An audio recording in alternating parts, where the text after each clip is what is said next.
Salam alaikum et salut tout le monde. Dans ce cours, on va présenter brièvement la technologie des servlets. L'API servlet, en fait, est un composant essentiel dans les technologies web qui sont basées sur la plateforme J2E. Il nous fournit pas mal de fonctionnalités qui nous permettent bien sûr de développer des applications web. Voyons maintenant le principe des servlets. Donc je peux qualifier les servlets de modules, si vous voulez, Java, qui sont exécutés au sein d'un conteneur de servlets. Donc plusieurs serveurs en fait applicatifs, ils sont munis et équipés de ce qu'on appelle des conteneurs de servlets. Ces derniers qui permettent de initialiser, exécuter, instancier et supprimer bien sûr les servlets. Et donc, c'est quoi le rôle en fait des servlets? C'est tout simplement de traiter des requêtes. Le plus souvent, on parle de requêtes web. Donc, on va expliquer ceci à travers ce petit scénario. Donc, on suppose que un utilisateur pourra utiliser un browser, donc un navigateur web. Et dans ce cas, le navigateur, c'est le programme client. Ce programme, bien sûr, donc l'utilisateur via ce programme pourra soumettre ce qu'on appelle une requête HTTP. Et donc, en tapant par exemple une certaine URL, donc la requête sera par la suite interceptée par le serveur qui à son tour va interpréter la requête pour déterminer quel servlet va être exécuté.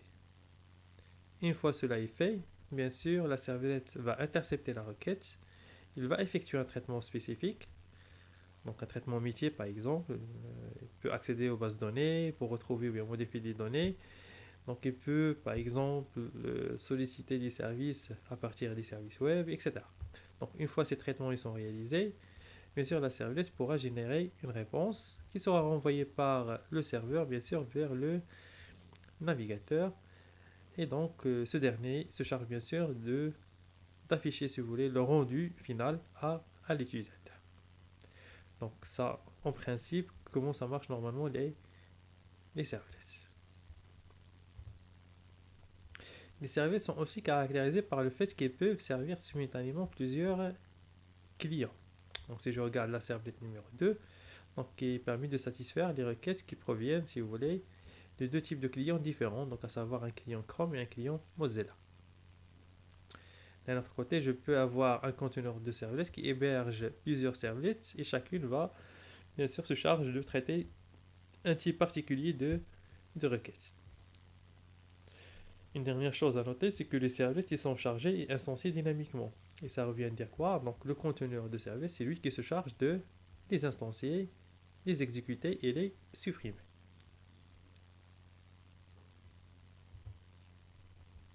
Et donc, pour pouvoir développer des applications d'entreprise basées surtout l'API servlet, donc il faut prendre connaissance de cette API-là. Donc, cette API, en fait, elle regroupe un ensemble d'entités, si vous voulez, qui sont dispatchées, qui sont dispersées, si vous voulez, selon deux packages essentiels. Donc, le package servlet et le package servlet.http. Alors, le package service, il englobe, si vous voulez, essentiellement 5 interfaces génériques. Alors qu'on trouve ici, dans le package HTTP, essentiellement aussi 5 entités, normalement qui définit, si vous voulez, la spécification qui est propre au protocole HTTP. Donc on va regarder de près le composant essentiel de l'API, à savoir l'interface servlet. Donc cette interface définit une structure qui permet de traiter tout simplement des requêtes et générer des réponses. Il déclare 3 méthodes principales. Donc la méthode init pour initialiser la servlet, donc la méthode service pour exécuter la servlet, Donc, lorsque je dis exécuter, c'est traiter la requête et générer une réponse. Et puis la méthode destroy, normalement, qui sera invoquée lorsque la servlets, par exemple, sera proposée pour une suppression. Et bien sûr, qui va la supprimer, on verra ça par la suite, c'est bien sûr le ramasse-miettes de Java. D'un autre côté, on a quoi? Donc, on a deux interfaces. Une qui encapsule une requête et une qui encapsule, si vous voulez, une réponse. On trouve aussi l'interface servlet contexte qui permet en fait à la servlet de communiquer avec son contexte et donc avec le conteneur de servlet.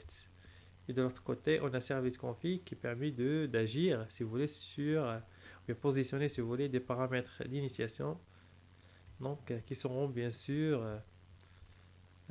manipulés par la servlet lorsque sa méthode init sera invoquée. Donc, une première implémentation de l'interface servlet est générique servlet. Donc, il définit aussi une structure générique, mais qui est indépendante de toutes sortes de protocoles.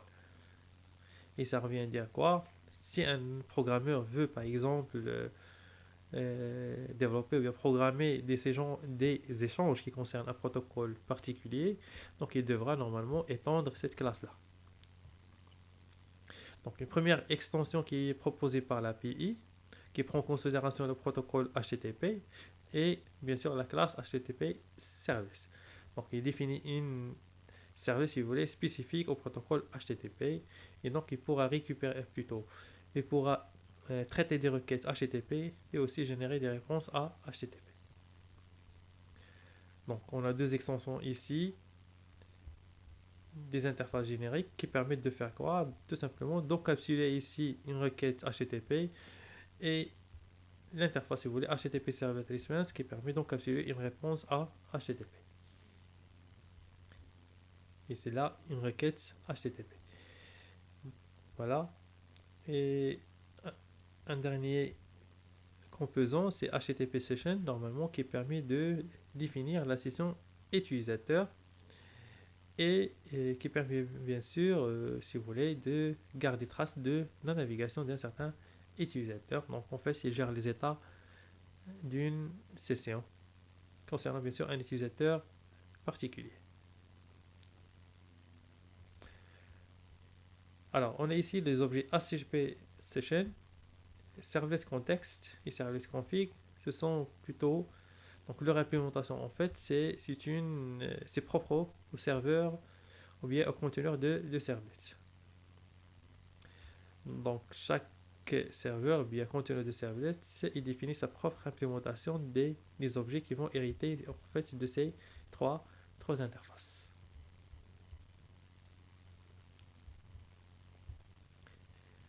Alors, lorsque le conteneur de servlet est démarré, en fait, il va créer automatiquement un ensemble de threads, donc un pool de threads. Et par la suite, il va instancer bien sûr la servlet. Et puis l'initialiser en appelant bien sûr sa méthode init. Alors, le pool de threads, donc son rôle, ça sera quoi? Donc, c'est d'exécuter les requêtes qui sont associées par exemple à cette serviette-là. Donc, lorsqu'une requête arrive, en fait, le conteneur de service, qu'est-ce qu'il fait? Il l'affecte à qui? À un thread, parmi le pool de threads qu'il a est défini à l'avance. Et le thread, bien sûr, va se charger de faire quoi? D'appeler la méthode service qui permet d'exécuter la service. Mais avant d'effectuer cet appel, en fait, le conteneur va créer deux objets de type servlet response et servlet, par exemple, request, qui va passer à la méthode service. Donc, une fois la requête, plutôt la servlette est exécutée, d'accord, bien sûr, il y aura génération, bien sûr, d'un résultat qui sera par la suite renvoyé par le conteneur, si vous voulez, à l'utilisateur, ou bien au programme client. Lorsqu'une deuxième requête arrive, donc il sera affecté bien sûr au deuxième thread qui à son tour va appeler la méthode service pour pouvoir exécuter la servlette. Et, et bien sûr, l'exécution, ça conclut à une réponse qui sera bien sûr envoyée par la suite bien sûr, à l'utilisateur. Alors, une fois on termine le pool de trees, donc, et lorsque par exemple la servlette n'est plus sollicitée pour un certain moment, donc le conteneur de servlette il pourra par exemple proposer la servlette au ramasse-miettes de Java pour une suppression. À ce stade-là, le ramasse-miettes, bien sûr, donc la méthode destroy, elle est appelée. Et donc, le traitement, bien l'implémentation qui a été réalisée ici sera bien sûr exécutée. Donc voilà en bref le cycle de vie d'une service. Les services ils sont invoqués le plus souvent depuis l'utilisateur, si vous voulez, via des URL. Donc des chaînes de caractères qui permettent de localiser la ressource sur le serveur. Donc l'URL, ça commence toujours par le nom de protocole, l'adresse machine du serveur. D'accord. Lorsque je dis adresse machine, ça veut dire adresse IP ou bien tout simplement le nom DNS. Et puis le nom de contexte de l'application. Donc c'est le nom logique, si vous voulez, du dossier qui va contenir l'ensemble des sources et ressources de l'application. Et bien sûr, par la suite, il y a ce qu'on appelle l'URL pattern, ou bien le chemin ici, dans ce cas de la servlette.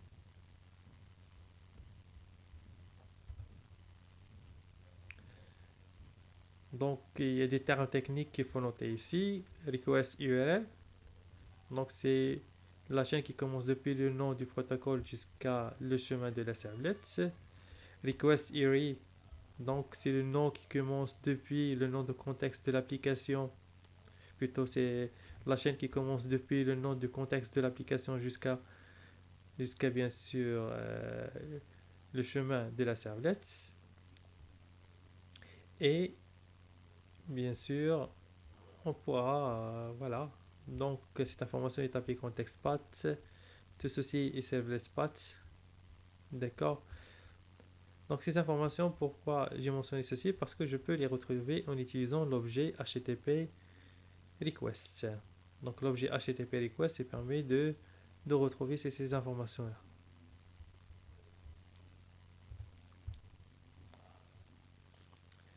On arrive à l'arborescence d'une application web. Donc, une application, bien sûr, en fin de compte, elle est archivée. Et puis, elle est déployée sur le serveur. Donc, pour les applications qui sont basées sur GSP, Servlet, etc., donc l'archive et là l'extension .wawa. Donc, cette archive, en fait, il contient une structure bien définie. Donc, cette structure, ça commence par, bien sûr, le nom racine, si vous voulez, le nom du contexte.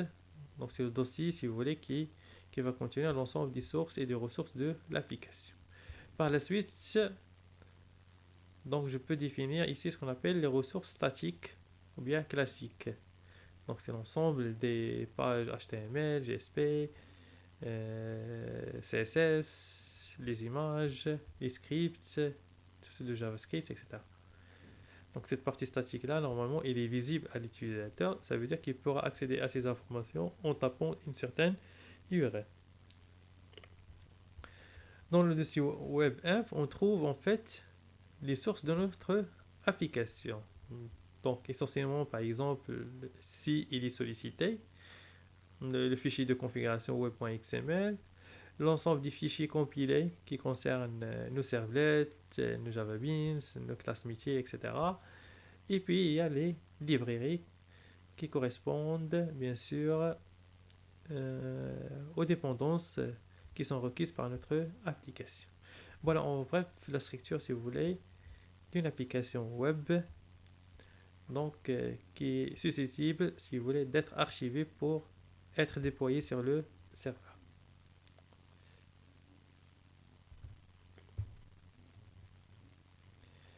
Alors, on va détailler maintenant les composantes essentielles de l'API Servlet et on va commencer par l'objet HTTP Servlet. Alors, cet objet-là, si vous voulez, il définit un ensemble de méthodes, d'accord, qui sont en fait appelées lorsque cet objet-là, bien sûr, ou bien lorsque la servlette, il va recevoir une requête. Donc, et selon le type de méthode de la requête HTTP, une méthode spécifique sera invoquée. Par exemple, si la requête qui est envoyée par l'utilisateur est de type GET, donc lorsque la servlette va intercepter la requête, donc il va analyser le type de requête, s'il est GET, donc le code qui sera implémenté pour traiter la requête, donc il se trouve à l'intérieur de la méthode doGet.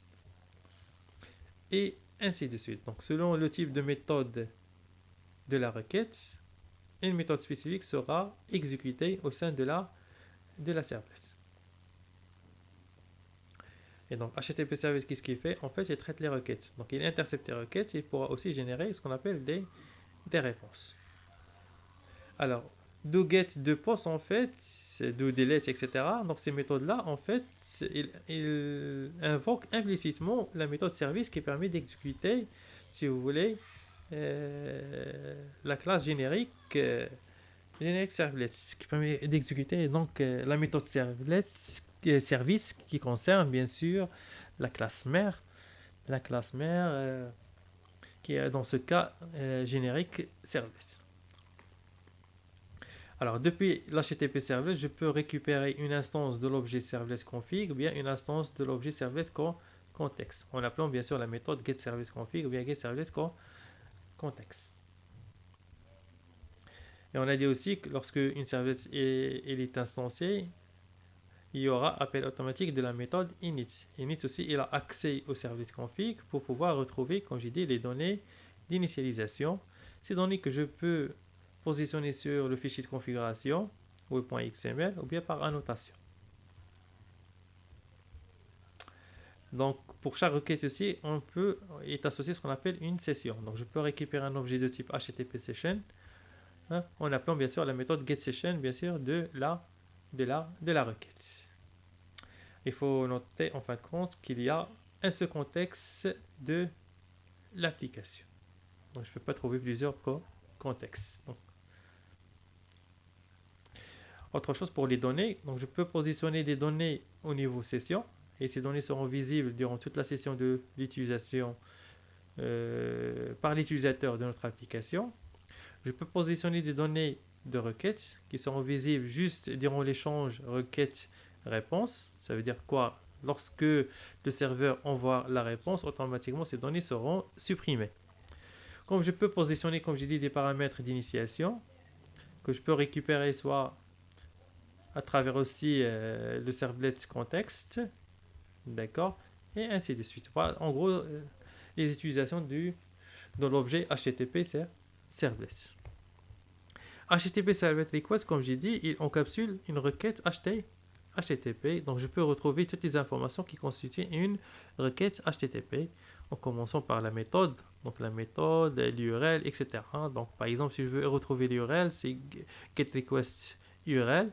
Ou bien, si je veux retrouver l'URI, comme on l'a défini tout à l'heure, donc je peux appeler la méthode getRequestURI, bien sûr, de l'objet HTTP Servlet Request. Comme je peux retrouver les informations d'entête, d'accord, soit les clés, soit bien sûr leur valeur, comme je peux retrouver les informations de données. Donc tout ceci est possible grâce à l'objet HTTP Servlet Request. Donc si les données sont ici de type binaire, je peux les retrouver en utilisant des flux binaires, ou bien les récupérer en utilisant des flux binaires.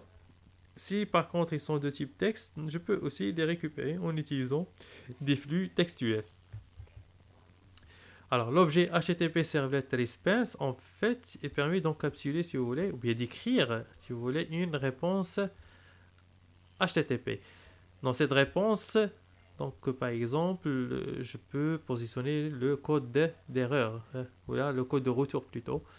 200 ici par exemple, en utilisant bien sûr la méthode setStatus. Donc je peux écrire n'importe quelle information qui concerne la réponse HTTP, comme je peux aussi écrire dans la partie core de la réponse HTTP du texte. Le plus souvent, ce texte, ça sera quoi? Bien sûr, un document HTML. Et dans ce cas, j'utilise des flux de type textuel en appelant bien sûr la méthode getWriter de Lispense qui est en fait de type printWriter. D'un autre côté, comme j'ai dit, je peux récupérer aussi des informations, plutôt, je peux écrire des informations dans tête ou bien les modifier. D'accord? Par exemple, set content length, je peux modifier l'information qui concerne la longueur de la réponse, bien sûr, en appelant cette méthode-là. Et ainsi de suite. Si je veux associer, par exemple, je ne sais pas, dans la réponse un contenu binaire, ben là, je peux l'écrire en utilisant des flux binaires. Alors, pour les filtres, comme j'ai dit, normalement, il permet de positionner, si vous voulez, de sorte de barrière. Donc, il permet en fait de filtrer les requêtes. Filtrer les requêtes, ça revient à dire quoi? Ne pas autoriser le suivi de la requête pour atteindre sa destination, sauf si certaines conditions sont vérifiées.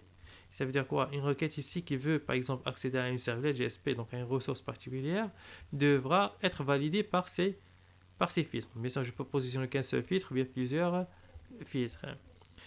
Donc la requête sera validée, ça revient à dire quoi? Donc un traitement qui sera exécuté là, qui va la valider.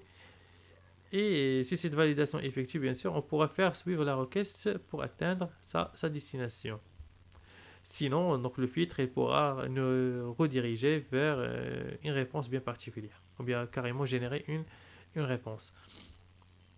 Alors, un scénario d'utilisation par exemple des filtres, donc ça sera par exemple au niveau du premier filtre ici, par exemple l'authentification de l'utilisateur. Si l'utilisateur il est authentifié, d'accord, on pourra faire suivre la requête. Si on arrive par exemple à ce deuxième filtre, on va voir ses droits d'accès concernant cette ressource-là. Est-ce qu'il a le droit d'accéder à cette ressource? Si c'est le cas, par exemple, je peux le faire. Je peux faire suivre la requête pour atteindre bien sûr la servless, bien la page GSP et ainsi de suite. Voilà, en gros, ça c'est, bien en bref, ça c'est le contenu du cours qui concerne les servlettes. Bon, le détail du cours, vous le trouvez dans le slide ci-contre.